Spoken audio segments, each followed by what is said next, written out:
নানা বিতর্কের অবসান ঘটিয়ে শেষ পর্যন্ত নরেন্দ্র মোদী এবং ডক্টর মোহাম্মদ ইউনূসের বৈঠক হতে যাচ্ছে আগামীকাল বিকেলে।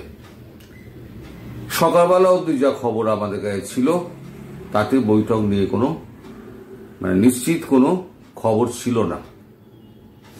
এই বৈঠককে ঘিরে দুটো মন্ত্রক ভারতের আড়াআড়ি ভাগাভাগি হয়ে গেছিল। একটা হচ্ছে বিদেশ মন্ত্রক, একটা হচ্ছে প্রতিরক্ষা মন্ত্রক।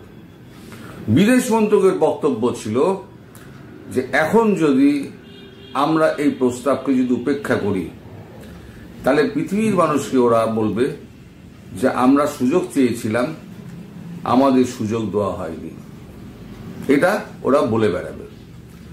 আর প্রতিরক্ষা মন্ত্রকের বক্তব্য রাজনাথ সিং এর বক্তব্য হচ্ছে এই মুহূর্তে যদি আমরা আবার যদি বৈঠকে বসি তাহলে দেশের কাছে ভুল বার্তা যাবে, সেনাবাহিনীর কাছে ভুল বার্তা যাবে।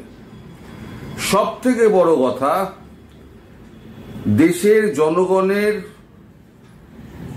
ভাবনা এবং তার চিন্তা, আবেগ সমস্ত কিছুকে উপেক্ষা করে নরেন্দ্র মোদী চলেছেন বৈঠক করতে।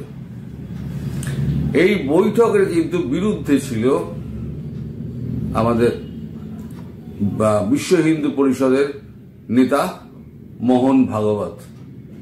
কদিন আগে মোহন ভাগবতের সঙ্গে নরেন্দ্র মোদীর একটি বৈঠক হয়েছিল।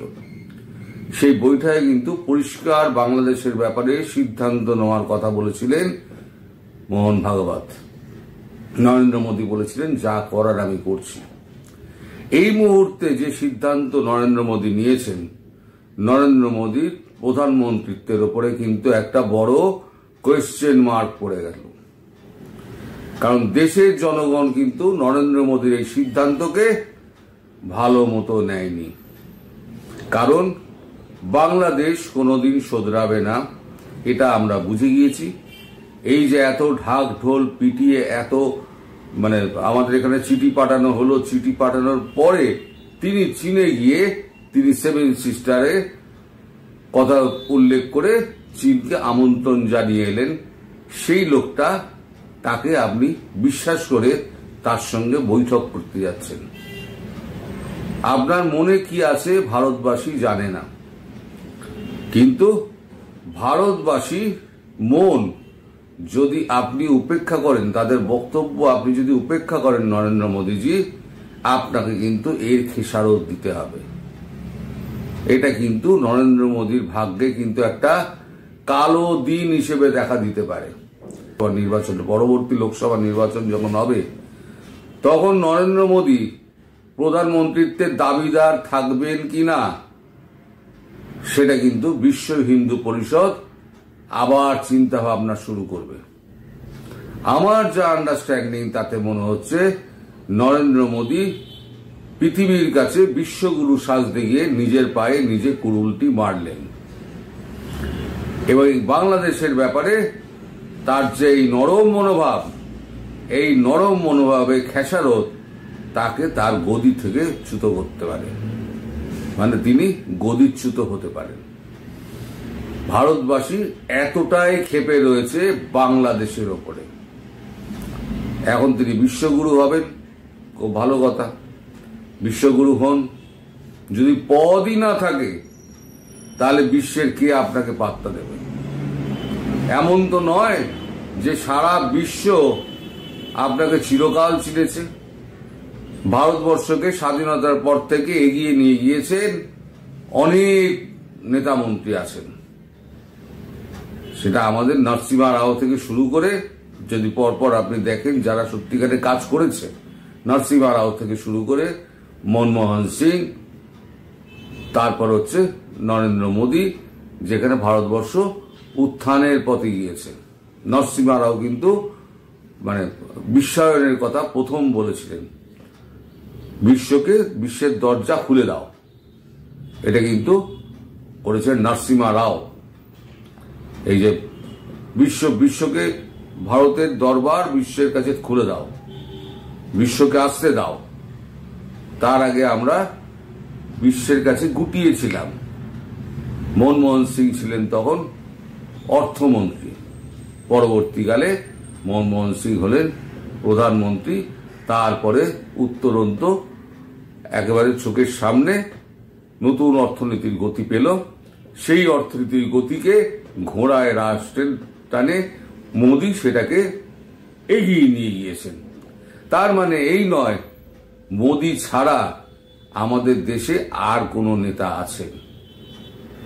খুব সম্ভবত এমন নেতা এবার বাছাই করা হতে পারে, কারণ নরেন্দ্র মোদীর এই সিদ্ধান্ত বিশ্ব হিন্দু পরিষদ ভালোভাবে নেবে না, দেশের জনগণ তো ভালোভাবে নিচ্ছেই না, রাজনৈতিক বিরোধী দলগুলো ভালোভাবে নেবে না, এবং তার দলের মধ্যে একটা আড়াআড়ি ভাগ করে দিয়েছে।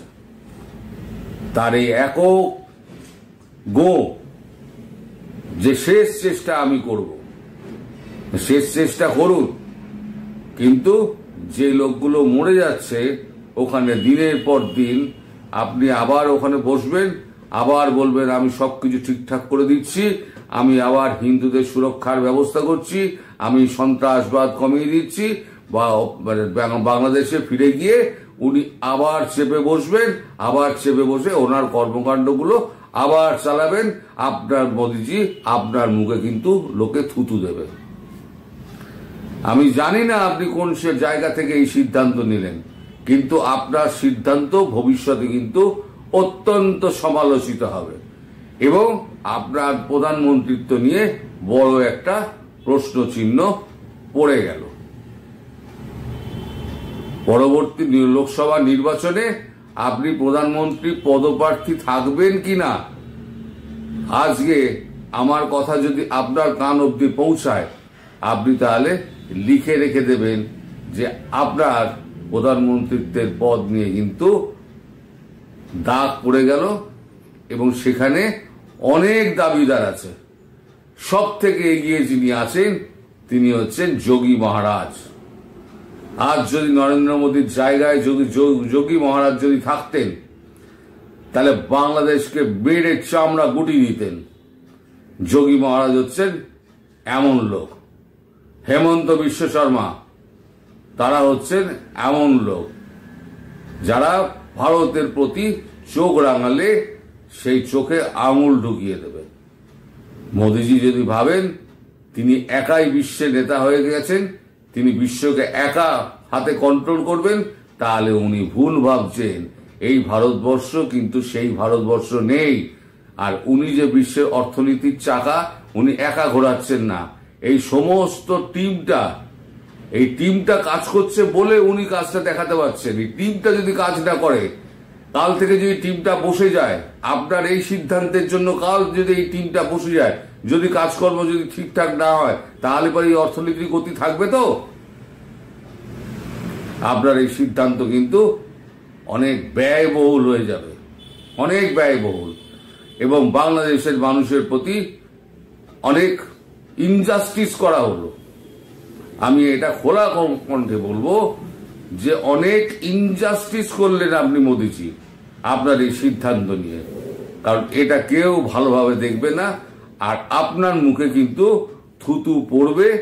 আজকে আমি এটা বলে রেখে দিলাম, আপনাকে কিন্তু সেই থুতু কিন্তু গিলতে হবে, কারণ কুত্তার লেজ কোনোদিনও সিধে হবে না। এই ইউনুস বাড়ি যাবে, বাংলাদেশে ফিরবে, ফিরে গিয়ে ইউনুস বলবে ওই যে চীনের কাছে আমি গেছিলাম না 7 সিস্টার নিয়ে কথা বলতে, ভয়ের চোটে মোদী এসে আমার সঙ্গে বসে পড়েছে, আপনি দেখে নেবেন। ঠিক এটাই বলবে এবং পুরো বাংলাদেশ মিডিয়া পুরো দামাবাজি যাবে। সেই দামামার সুর, ওই ঢোল আপনার কানে এসে পৌঁছাবে কিনা আমি জানি না, কিন্তু পৃথিবীর কাছে আপনি গুরু হতে গিয়ে নিজের দেশের কাছে আপনি তেজ্য পুরুষ হয়ে গেলেন। আপনার লৌহ পুরুষের যে একটা বর্ম আপনি পরে আছেন না, সেই বর্মটা কিন্তু আস্তে আস্তে খুলে পড়ে যাচ্ছে আপনার এই সিদ্ধান্তের জন্য। আপনি এখনো চাল পাঠাচ্ছেন, ডাল পাঠাচ্ছেন, তেল পাঠাচ্ছেন, নুন পাঠাচ্ছেন, পারলে আপনি গিয়ে কিছু অর্থও পাঠিয়ে দিন। বাংলাদেশি হিন্দুদের যাতে আরো তাড়াতাড়ি মারা যায় তার জন্য আপনি কিছু সেঁকো বীজ দিয়ে দিন, পারলে কিছু ফলিডল দিয়ে দিন, যে এগুলোকে খাইয়ে দাও।